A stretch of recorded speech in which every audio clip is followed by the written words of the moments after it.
कितनी हाँ। कितनी जान लड़ाई है उसमें और कितने कुर्बानी दी है। तो इनकलाब ईरान जो आया है को मजाक तो नहीं था ना। बिल्कुल। तो इनकलाब जो है ये तो हम सिर्फ नारे लगा सकते हैं, नारे लगाने से इनकलाब थोड़ी आता है। अमली यानी कि काम जो है वो मुजाहरा करना पड़ता है। शामी साहब ज़रा ईरान पे हम बात कर लेते हैं। कोशिश तो हम कर रहे हैं कि ईरान से हमारे साथ भी जो हैं वो मोहम्मद हुसैन साहब हों, लेकिन देखते हैं। ईरान में सर मुजाहरे कुछ 14वां-15वां जो है ना वो रोज़ है, वहाँ पर दोनों तरफ से ज़ाहिर इल्ज़ामात लग रहे हैं। आज एक वहाँ पर रैली निकली जो कि हुकूमत के हक़ में भी नहीं, निकाली अब ये गई। होगा ना कि हुकूमत के जो हामी हैं वो भी मैदान में आ गए हैं, वो भी रैलियां निकाल रहे हैं। बिल्कुल। और जो ईरानी सफारत खाना है उसने भी एक तफसील बयान की है, एक प्रेस रिलीज जारी की है और बताया है कि भाई वहाँ किस तरीक़े से जो लोग जिन लोगों के मुतालबात जो हैं वो उन पर तवज्जो दी जा रही है, बातचीत हो रही है, ताजरों से बातचीत हो रही है और सारे जो एक्टिविस्ट हैं उनसे बातचीत हो रही है। लेकिन जो लोग, उनका कहना यह है कि जो लोग दहशत गर्दी फैला रहे हैं, जो मुसल्लह इक़दाम कर रहे हैं, जो हमले कर रहे हैं सिक्योरिटी फोर्सेस पे, उनसे बात नहीं होगी। वो इसराइल के और अमेरिका के एजेंडे पे काम कर रहे हैं। ठीक है। और उनके साथ बात नहीं होगी।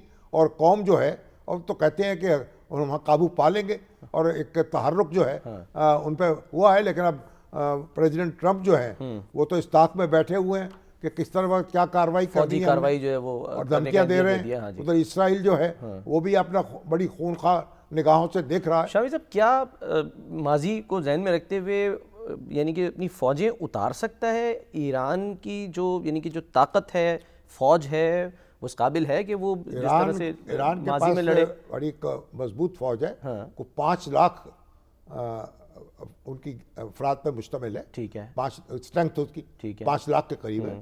और फिर उसके बाद पासदाराना इनकलाब है। जी हाँ। वो भी यानी एक उनका अपना एक यानी एजेंडा है सिक्योरिटी के अंदरूनी मामलात जो हैं, मगर वो भी बहरी और बर्री और फ़ज़ाई तीनों शोबों में पासदारान मौजूद हैं। ठीक है। और उनकी भी बराह रास्त जो क़यादत है वो रहबर इनकलाब के पास है। हाँ जी। खामनाई के पास। बिल्कुल। इसी तरीके से जो खामनाई हैं वो कमांडर इन चीफ भी हैं फौज के। अच्छा। हाँ जी, सही। यानी खामनाई जो है वो रहबर इनकलाब हैं। और रहबर के तौर पर मुसल्लफ अफवाज जो है उनके मातहत हैं। इसी तरह सुप्रीम कोर्ट का जो तकर्रुर होता है वो भी वो करते हैं। और इस तरह यानी वो सारे जो निगरानी है ओवरऑल उनकी गिरफ्त जो है काफ़ी मजबूत है। लेकिन सवाल ये है कि अगर फौज जो है, अभी तक फौज जो है हुकूमत के साथ खड़ी है। बिल्कुल। और फौज अगर हुकूमत के साथ खड़ी है तो फिर वो काबू पा सकते हैं हालात के ऊपर। अच्छा। और अगर अमेरिका जो है किस तरह क्या करेगा, अगर आपने कोई फौजी आते हैं हाँ जी। और यहाँ से उनको सख्त मज़ाहमत का सामना करना पड़ेगा। और बाद औक़ात इस तरह की इंटरवेंशन जो होती है कौम को मुत्तहिद कर देती है। अच्छा। तो कौम मुत्तहिद होकर, खामनाई साहब कह रहे हैं कि फ़िरौन, नमरूद और रज़ा शाह के साथ जो कुछ हुआ वही ट्रम्प के साथ होगा। अब तो वो रज़ा शाह जो है उनके बेटे रज़ा शाह पहलवी के। रज़ा शाह पहलवी हाँ जी। जो आप मेरे ख्याल 60-65 साल के हो गए, उस वक्त तो एक बच्चे थे, लड़के थे जब इनकलाब आया। सही। तो आप वो अमेरिका में हैं और वो भी अब लीड कर रहे हैं। यानी जो इनकलाब के मुखालिफ हैं या हुकूमत के मुखालिफ हैं उनको एक शख्सियत मिल गई है मरकजी। अब वो बादशाहत बहाल हो ये तो एक बड़ा मुश्किल मामला नज़र आता है। लेकिन एक उनके जो मुखालिफ हैं ईरानी हुकूमत के, वो उनको भी एक मरकजी शख्सियत जो है वो मुयस्सर आ गई है। इस लिहाज से उनके यहाँ भी एक नज़्म कायम हो गया। अच्छा। तो बहरहाल, लेकिन वो तो फिर ये कहा जा रहा है ना कि वो अगर उनको ले भी आए तो अगर बहुत बड़ा सवाल है तो वो तो एक पपेट ही होंगे ना, ज़ाहिर है अमेरिका के। नहीं पपट, अब देखें ना कैसे ले आएंगे, सवाल पहले तो सवाल ये है। हाँ, लाएंगे और कैसे? लाएंगे कैसे? जो निज़ाम है ईरान का सर, उसमें आपको लगता है कि ऐसे लूप होल्स हैं? ये भी कहा जाता है कि जी ये तो मुल्लाओं की हुकूमत है, मुल्ला इसके ऊपर जो है वो काबिज है। ईरान का निज़ाम है वो पूरा वो लोगों के वोटों पे कायम है। कदम कदम पे लोग पार्लियामेंट को चुनते हैं, प्रेसिडेंट को चुनते हैं, और यानी उनका और फिर उनके मुख्तलिफ अदारे काम कर रहे हैं। लेकिन वहाँ उस तरीके से सियासी जमातें काम नहीं कर रही जिस तरह हमारे यहाँ करती हैं।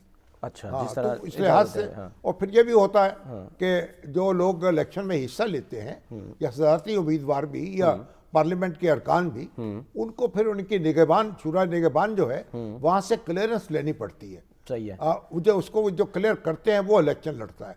ठीक तो एक ईरान का जो निज़ाम है, फाइनल अथॉरिटी यानी कि जो है वो सुप्रीम लीडर ही है एक तरह। उसके अंदर लोगों की से भी है, वोट भी है लोगों का, और उसके बाद जो यानी रहबर हैं, हाँ। उनका अपना इख्तियार भी है। ठीक है। तो एक निज़ाम जो उनका है, सही यानी है। आप उसको मगरबी जमहूरियत के उस पर नहीं माप सकते, ना उसको आप चाइना की तर्ज की जो अवामी जमहूरियत है उस पर माप सकते हैं। वहाँ तो वन पार्टी स्टेट है ना, जी हाँ। चाइना में। हाँ जी। तो एक रियासत यानी ये पार्टी है, वो एक मुनज़्ज़म जमात है ना। सही है। तो मुनज़्ज़म जमात जो है वो सारे मामलात को चलाती है और लोग उससे जुड़े हैं। ठीक तो है। उनके यहाँ उस तरह की मुनज़्ज़म यानी जमात साजी नहीं है सही। ईरान में। ठीक है। लेकिन उनके जो अदारे हैं, उनके जो उलमा हैं, वो अपना उसमें उनका बुनियादी किरदार अदा करते हैं।